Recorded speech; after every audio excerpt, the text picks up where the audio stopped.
I want to talk to you about your health in general.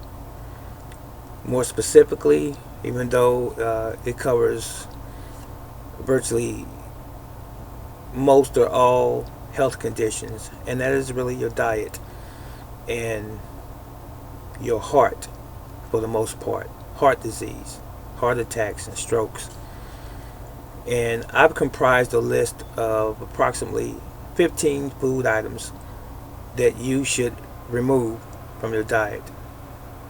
With that said, bear in mind, there are going to be some of you who won't do it, who will ignore the advice, who will say, I've been eating these things all my life and I seem to be okay. And you just continue on doing the same thing. I understand. Things that we have become attached to, we have developed a custom tradition or habit of consuming for so many years. It's hard for people to let things go. That's anything. Once a habit has been established, you become, in a sense, psychologically and emotionally bound to those things. But it does not mean that you can't stop doing it if you find it to be detrimental to your existence, particularly your health. So I'm going to give you approximately 15 items that you should remove from your diet. You be the best judge as to how, when, and in what amounts. If it takes you to wean yourself off of it over time, or if you can do it just all at the same time.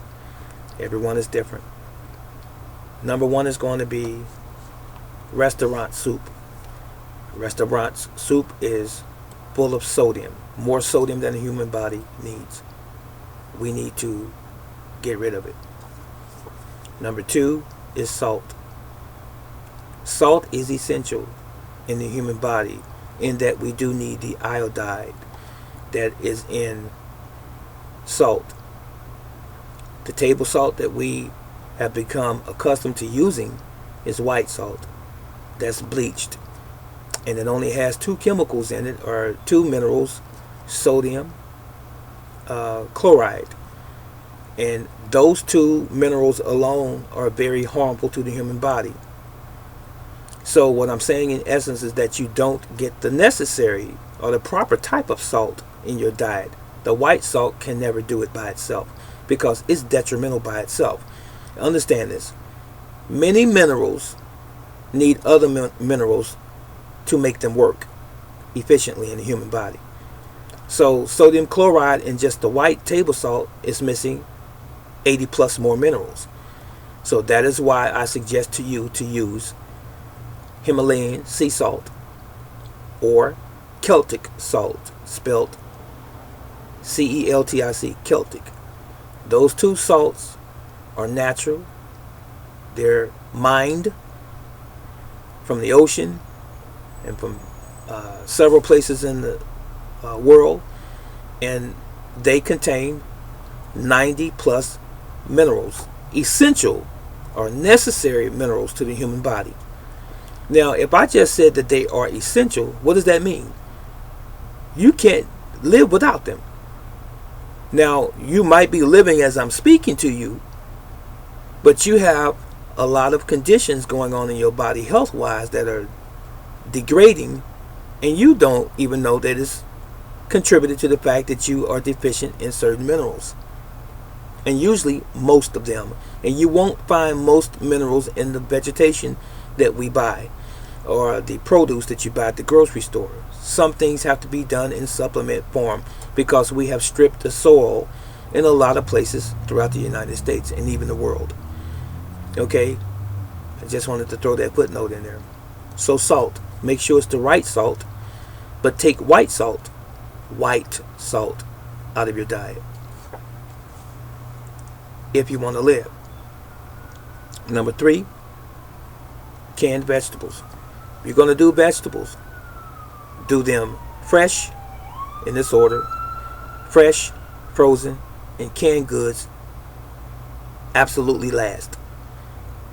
If you do canned goods, because they're chocked full of sodium again, you want to rinse the water out of the vegetables and put some fresh water, pure water, into those vegetables. Okay? Number 4, tomato sauce. Many tomato sauces come in a can, but you will find tomato sauce also in jar. But understand that tomato sauce is full of sodium again as a preservative. We don't need that much sodium in the human body from day to day. Frozen meats, same thing, preservatives and sodium. Number 6, ketchup. That's a tomato product, right? Ketchup has what in it? Salt, sodium. Get rid of it. There are alternatives. Be creative. Number 7, beef jerky. Beef jerky is one type of food product that is truly full of salt. And that's your beef sticks, your pork sticks, your turkey sticks, all of those packaged sticks that you usually see at the checkout counter in the 7-Elevens and the Starvin' Marvins and the UDFs and places like that. They are full of salt. Okay? You notice that many of the items that I mentioned are full of salt or sodium. Coffee creamer, number 8. It has hydrogenized oil and it's high in cholesterol. It is a trans fat. That's not good.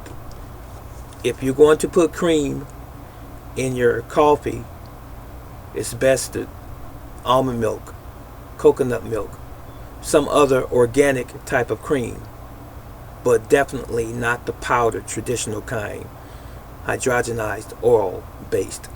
Okay? Number 9, ice cream. We know ice cream is full of sugar. Who doesn't know that? Tastes good. I used to love me some strawberry ice cream, but I haven't had ice cream in years. Again, there are alternatives. Number 10, fried chicken. Now, did you know that the incidence of heart disease is greater in the South than it is in other places in the United States? There's a reason. They fry a lot of foods down south, in the South. Fried foods. And there's a higher incidence of heart attacks and strokes down there because of the fried food. You can figure that one out on your own now, can't you? So it's best, if you're going to have meat, particularly what I just mentioned, chicken, it's best to bake it. Okay? That was number 10. Number 11 is white rice. White rice is not natural rice. Brown rice is better. White rice is bleached. Has no nutrition in it whatsoever. It is just a staple.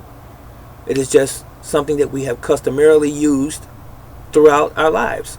I grew up on white rice, and most of us have grown up on white rice. You go to Chinese restaurants, it's white rice for the most part. Your takeout restaurants, white rice. All right? Brown rice should be your substitute. Real rice. Okay, number 12.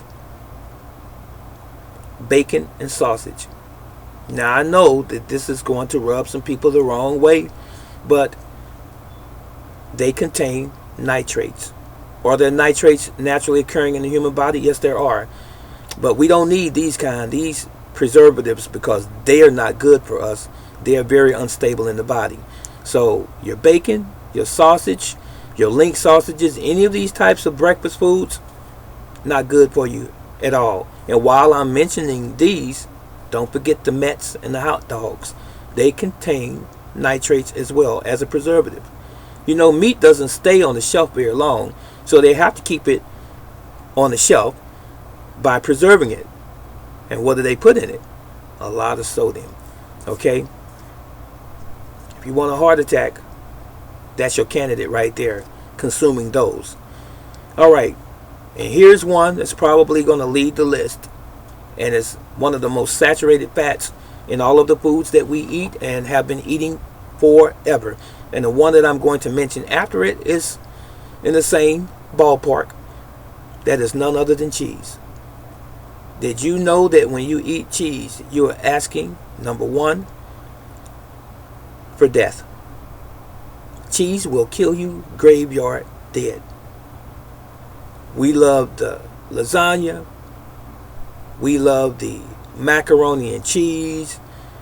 We love the cheeseburgers and all of the grilled cheeses and all of the other things that contain cheese, because there's money in cheese. And food industries make billions off of dairy products. And cheese is right in that family. But we die as a result of the consumption of that. It's hard to get rid of that. It goes right into your body as fat. Cheese does. But it is one of the greatest addictions that Americans have in their diet is cheese. One of the greatest. And the next one running up right behind it is going to be pizza, which is number 14. Pizza contains what? Cheese. It's a staple. It's the foundation of the pizza. I don't care what kind of cheese it is still dangerous in the human body. And number 15, French fries. Now you know, potatoes are okay. They're good for you if you bake them, if you boil them. But if you bake them, you should bake them without the skins, because once the skin gets too done or overly cooked, it turns into a carcinogen, which can kill you. And some people like to eat the skin of potatoes. It is best to boil the potatoes. If you want the skin, boil them with the skin on them, or just peel the skin off if you don't want the skin and boil them that way. They're much healthier than they are baked with the skin. Understand that. And while I'm on that note, don't wrap them in aluminum foil and bake them in the oven either, because the aluminum foil, what? It begins to perspire or sweat, and the aluminum ions absorb into the potato. And guess what?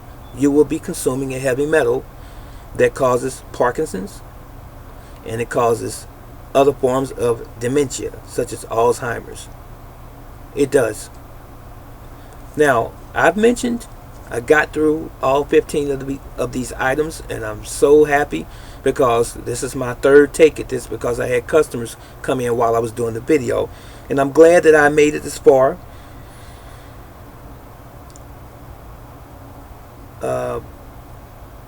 I was just checking my notes. Make sure that you remove these items from your diet if you want to avoid having strokes and heart attacks. This is just a start right here. Now, someone asked the question and wants to ask the question even. What are we supposed to eat? We can't eat anything. I've been asked that before. Many times. Not just a handful of times, many times. So what are we supposed to eat? Are you intelligent enough to make decisions?